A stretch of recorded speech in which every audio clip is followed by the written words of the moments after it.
Assalamualaikum warahmatullahi wabarakatuh. Waalaikumsalam warahmatullahi wabarakatuh. Apa kabar anak-anak sekalian? Alhamdulillah. Alhamdulillah, luar biasa. Allahu Akbar. Alhamdulillah, semua dalam keadaan sehat walafiat. Anak-anakku sekalian, sebelum kita memulai pembelajaran, marilah kita sama-sama berdoa agar supaya dalam proses pembelajaran nantinya kita berjalan lancar dan dimudahkan dalam pembelajaran. Siapa yang bisa memimpin doa? Saya, Bu. Ya, silakan. Teman-teman, sebelum kita belajar, marilah kita berdoa bersama-sama. Doa dimulai. Bismillahirrahmanirrahim. Raditu billahi rabban wa bil islami dina wa bi muhammadin nabiyya wa rasulah. Rabbi zidni ilma warzuqni fahma. Amin. Terima kasih. Sebelum kita lanjut, Ibu mengecek kehadiran dulu. Ananda Agus? Ada? Ananda Agus dia sakit, Bu. Tadi mamanya bawa surat bilang sakit di Agus. Iya. Aludin? Hadir, Bu Guru. Anistra? Hadir, Bu. Ya. Jadi alhamdulillah kita doakan kepada Ananda Agus semoga cepat sembuh dan bisa belajar seperti biasanya. Amin. Baiklah, sebelum kita masuk pada pembelajaran hari ini, anak-anak sekalian, Ibu mau tanya dulu materi sebelumnya yang kita pelajari pada minggu yang lalu. Masih ada yang ingat? Saya, Bu. Ya, silakan Pak Adi. Materi aku anak solih. Aku anak soleh, Bu. Iya, aku anak soleh. Yang kita pelajari di situ tentang apa? Tentang jujur terhadap diri sendiri dan kepada orang lain. Iya, bagus. Jujur terhadap diri sendiri dan terhadap orang lain. Tepuk keren dulu untuk Pak Agus yang sudah bisa menjawab pertanyaan Ibu. Tepuk keren, ikuti Ibu ya. Tepuk keren. 2 jempol buat Adi. Keren. Iya, terima kasih. Keren. Ya, terima kasih. Selanjutnya, Ibu akan membacakan tujuan pembelajaran agar supaya setelah kita mempelajari ini apa yang harus dicapai oleh peserta didik.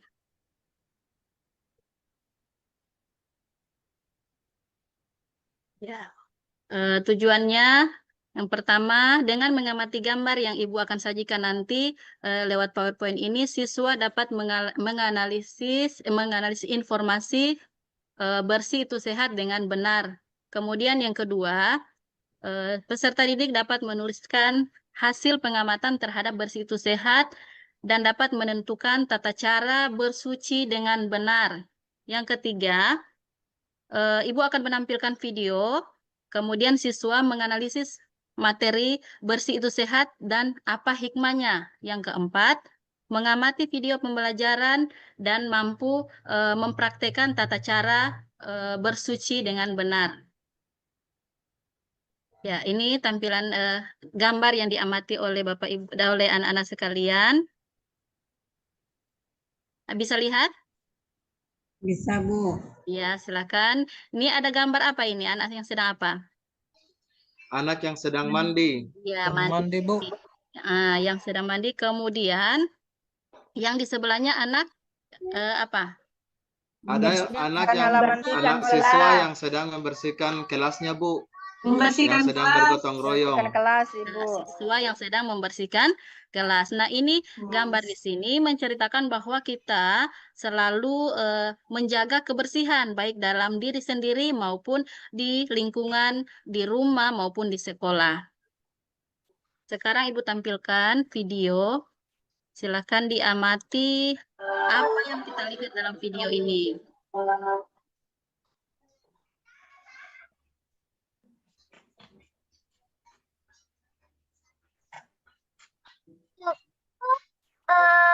Kotak pensil.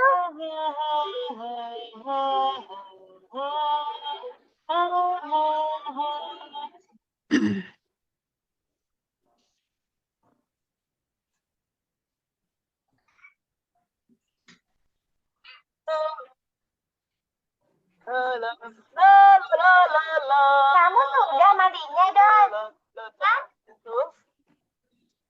Udah, tidak perlu lama-lama kan? Yang penting basah. Joni, nafas kamu itu bau. Kamu itu sudah mandi atau belum? Tidak sikat gigi ya? Sudah, jangan bawel deh. Sudah mandi atau belum, itu kan urusanku. Oh, jangan begitu. Joni, agama kita mengajarkan untuk menjaga kebersihan dan kerapihan diri. Dan itu ada adabnya loh, dalam menjaga kebersihan dan kerapihan diri. Nih, yang pertama, bersihkan badan dengan benar ya. Yang kedua, siapkan pakaian bersih dan bawa ke kamar. Ketiga, jangan lupa pakaian dan doa bercermin. Keempat, biasakan diri selalu memulai dari sebelah kanan. Kelima, rapikan kamar dan letakkan pakaian kotor pada tempatnya. Keenam, memotong kuku agar tidak menyimpan kotoran di ujung jari kita. Wah, kalau semua aku lakukan, bisa-bisa aku terlambat ke sekolah. Dan kalau membersihkan kamar, lalu pakaian kotor juga aku harus bersihkan. Nanti si Bibi jadi kayak anak nganggur dong. Ya, aku tidak mau. Ya Allah, betul dibilangin. Laras, ayo kita berangkat. Doni, Kak. Kamu masih belum berpakaian. Kamu belum siap berangkat sekolah. Aku sudah kasih tahu dia tadi, tapi dia tidak mau mendengarkan, malah bicara sembarangan. Sepertinya aku punya sesuatu untuk masalah ini. Kalian mau tahu? Mau. Ayo ikut aku.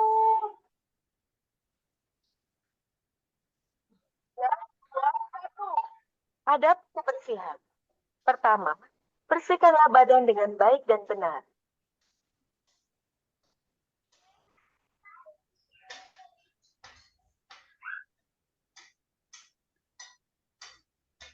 Kedua, siapkan pakaian bersih dan bawa ke kamar mandi, agar aurat tidak terlihat saat keluar kamar mandi.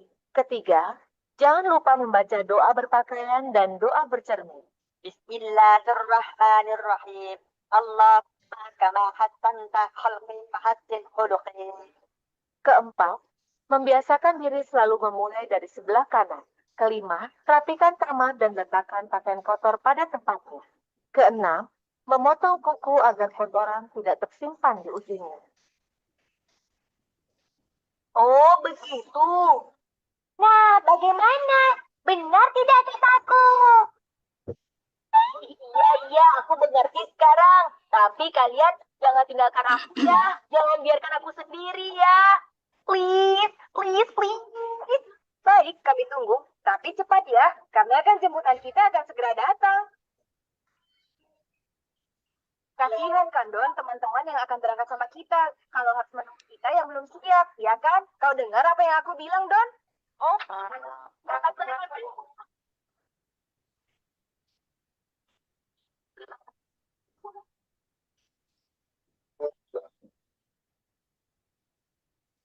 Ya, jadi anak-anak sekalian sudah melihat tayangan video tadi?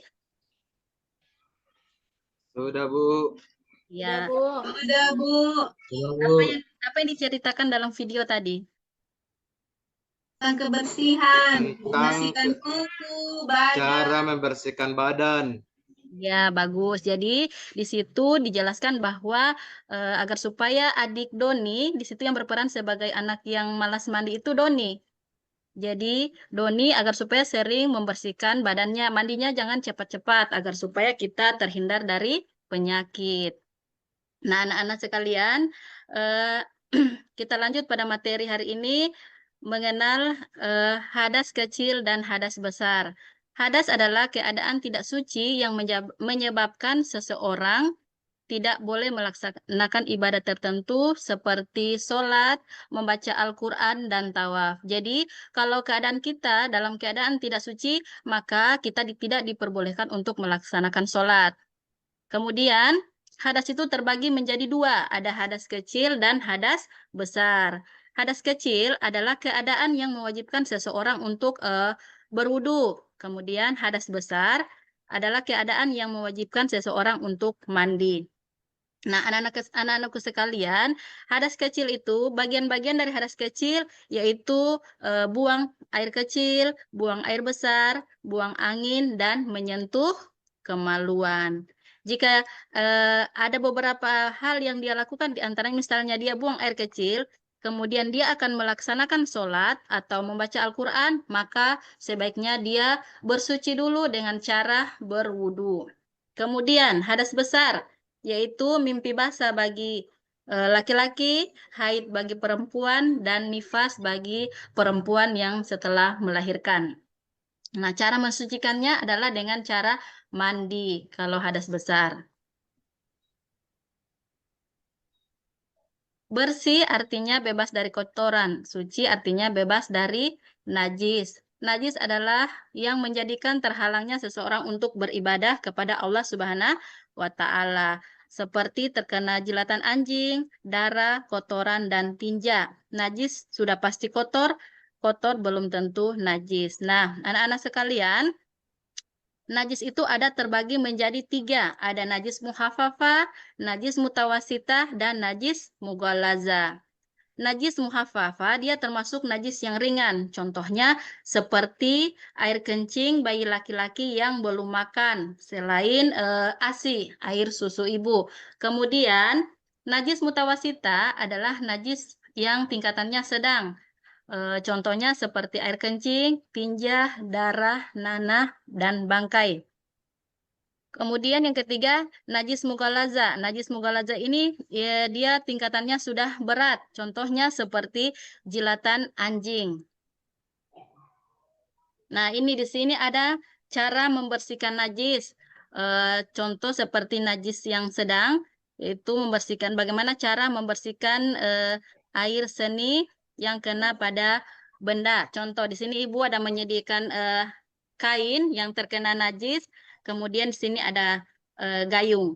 Jadi anak-anakku sekalian, ketika benda ini atau pakaian ini terkena najis, maka kita cara membersihkannya adalah mengambil air kemudian kita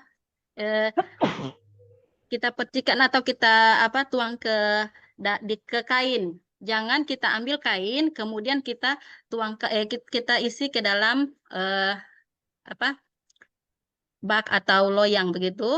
Karena kalau kita langsung celupkan ke dalam loyang, maka otomatis najis yang ada di kain itu akan terkena kepada air. Kemudian air itu akan tidak menjadi suci lagi. Bisa dipahami nih anak-anak? Bisa, Bu. Bisa, Bu. Kurang semangat ini anak-anak. Halo. Iya, Bu. Ada, Bu. Guru. Semangat pagi. Jawabnya pagi, pagi, pagi.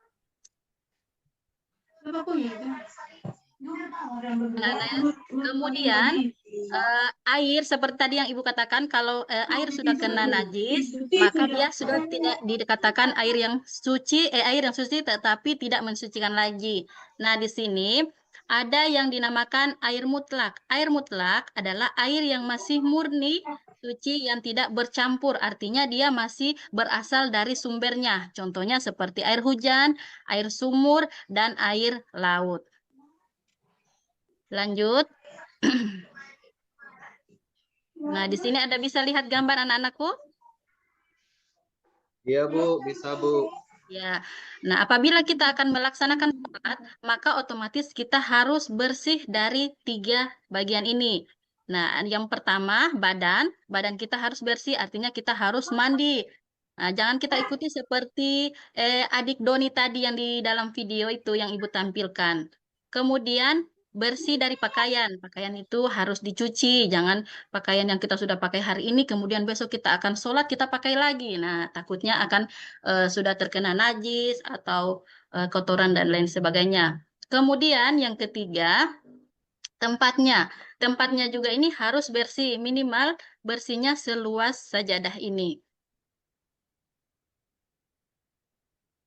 Nah, selanjutnya, sebelum Ibu menyimpulkan materi ini, apa hikmah yang bisa diambil pada materi yang Ibu sampaikan hari ini?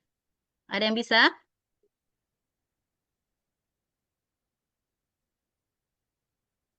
Halo, Ya, Bu. ada yang bisa hikmahnya? Saya, Bu. Ya, apa hikmahnya? Hikmahnya, kalau hidup bersih, kita bisa sholat, Bu. Kita bisa makan juga dalam keadaan bersih, Bu. Bisa Iya. sehat. Iya, jadi Bisa juga sholat. iya, bagus.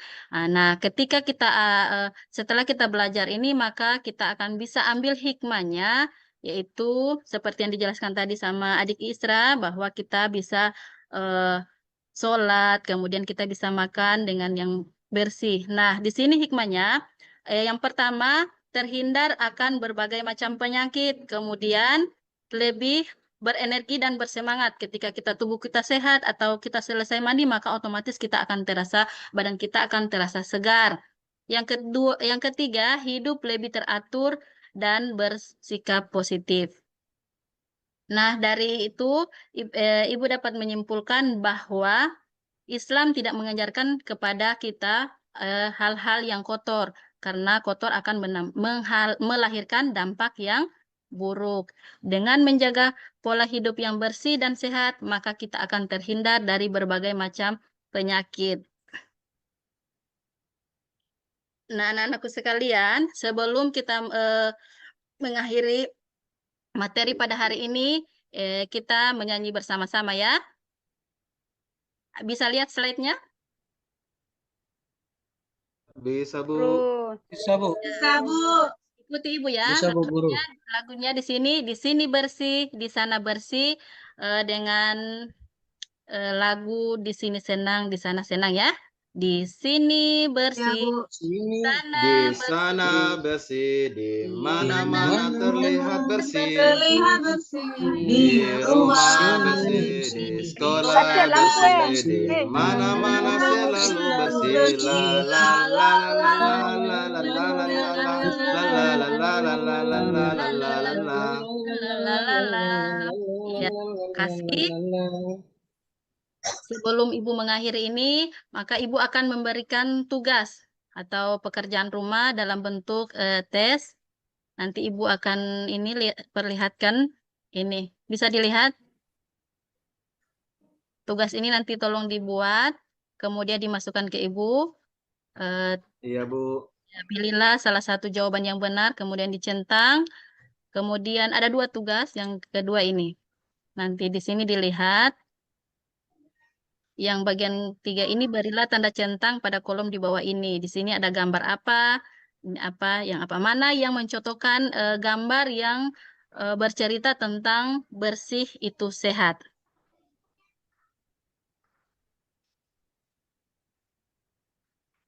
Nah, demikianlah pertemuan kita pada hari ini.